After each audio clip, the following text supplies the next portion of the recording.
Well,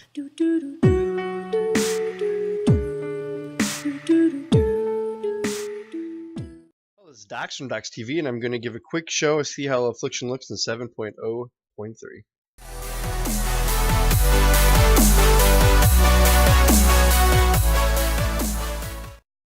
As you can see, my bars are a little light now as comparison to what they've used to be when we had all kinds of talents to choose from. So they did a lot of pruning to check it out. Taking a quick look at our talents. We're given Wraith of Agony versus Haunt or Drain Soul. I've chosen Wraith of Agony because the amount of damage that we are given ramps up twice as high on Agony. And when you get a full 20 stack on there, it looks incredible. The other choices are Haunt, which is just a cast every 15 seconds, dealing a buttload of damage, but it's not that viable. Drain Soul just increases the damage done, and the healing is decreased on your drain of life, but it's very good with a couple targets. But when it comes down to just one target, Wraith of Agony is going to be your best. The next tier you have Contagion, Absolute Corruption, and Mana Tap. I've gone with Absolute Corruption because I have the Fragment of the Dark Star, which right now is good 7.0.3, but after this expansion it really is not going to matter. It's not going to help any. But since this reduces the duration and the period of Agony, Unstable Affliction, and Corruption, then it causes Corruption to be astronomically better right here. Which then changes the effect of Contagion, because if your Unstable Afflictions is less cooldown, then you're not going to have as much bang for your buck on that one. So vice versa, that's the difference between just because of the one trinket. You get your Demon Skin, Mortal Coil, and Howl of Terror in your next set.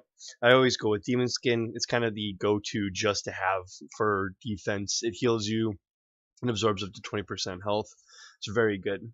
Next set of tier, I'm more in the leveling / trash phase right now with having Sow of the Seeds, which just gives 4 additional targets. So when you pass it, Soul Harvest increases your damage and your pet's done for 20 seconds. It doesn't last long enough to be very viable. So Siphon Life is going to be your best choice for single targets, and that also works really well with your Soul Effigy, which also your Wraith of Agony works really well with Soul Effigy, but I'll explain that later.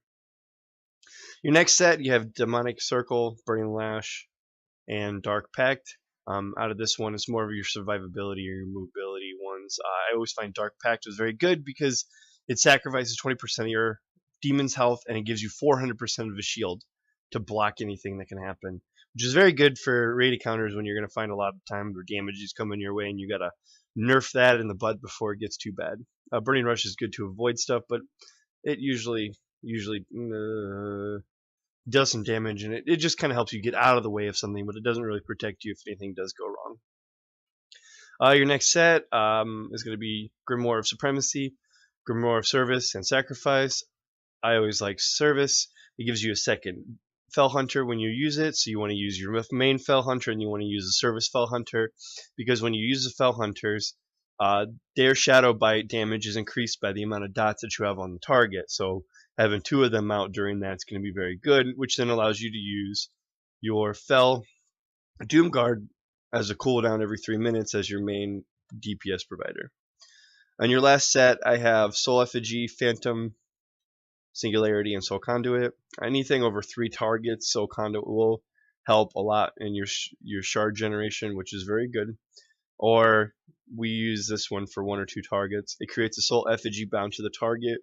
It's only attackable by you. 35% of the damage you give to it will be reflected to the main target. So going back, you can cast your Siphon Life and your Wraith of Agony onto your Soul Effigy, and it really ramps up really nicely when you have 2 agonies going and the extra healing done. And then you'll be able to keep your corruption on that target at all times. A good rotation that we want to go with when we open up is to get your dots down after you pre-pot, of course. Pop your Doomguard at the beginning of fight, or you can wait for Bloodlust, whatever you prefer, or any time of extra damage hitting. I always found it was really good if we started a fight with the Doomguard, then we pop that right then with everything else and just get that extra burst that they were looking for.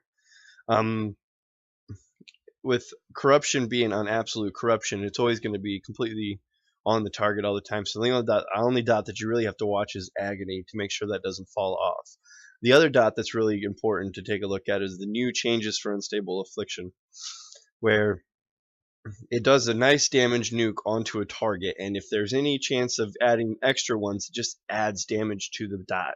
So it's more of a nuke, kind of like instead of a set amount of damage per dot that you take, if you throw 2 corruption or 2 unstable afflictions or 3 unstable afflictions or 4 UAs, whatever you have use for, that's what the damage is going to be. Well, how that's important is if you chose absolute corruption as your talent, then you would want to use your unstable affliction and stack them up all the way. So you go, you take your unstable affliction, you wait for a moment when you have, let's say, using this one for example, when you pop a ring.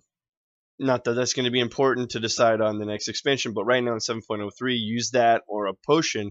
Then you want to unload all of your unstable afflictions that you have. So at that point, you'd be wanting to save your unstable afflictions so you can just completely nuke them down. You would want to cast unstable affliction during the fight when you hit 5. So when you hit 5, then you shoot. And then you save one, get one, shoot it again until you have a point to just unload them completely. That way you get the most bang for your buck. Whereas with Contagion, you want to make sure you keep up that 15% damage up all the time.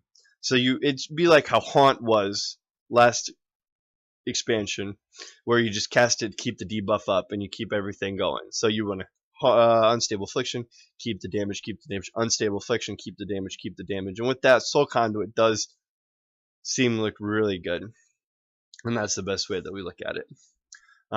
Looking at the stat priority, we have haste as our main target, we have mastery, then it's critical strike and versatility, bringing up the rear. They're really not that great, but it's just something that does help. They cost so much to gain a percent, so it's almost not worth it. But with haste and mastery being so good that it's easier